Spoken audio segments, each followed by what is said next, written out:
पनवेल महानगरपालिका हद्दीतील नवीन पनवेल डीमार्ट समोरील मस्जिद जवळ पुन्हा हातगाड्यांचा बाजार खुलेआम भरत आहे।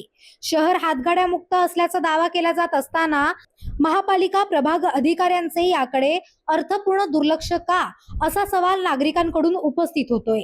महापालिकेकडून कारवाईच्या नावाखाली 1 ते 2,000 रुपयांचा दंड आकारला जातोय आणि हातगाड्या पुन्हा रस्त्यावर येतात असा आरोप होत आहे।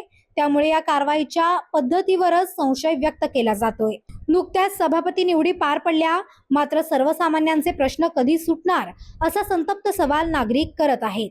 फक्त दंड नव्हे तर नियमबाह्य हातगाड्यांवर कायमस्वरूपी तोडक कारवाई करून त्या पुन्हा रस्त्यावर येणार नाहीत, यासाठी महापालिकेने ठोस आदेश द्यावेत, अशी मागणी आता जोर धरत आहे। पनवेल, नवी मुंबई आणि रायगड जिल्ह्यातील ताज्या बातम्या आणि नवीन घडामोडी पाहण्यासाठी सबस्क्राइब करा कोकण संध्या न्यूज।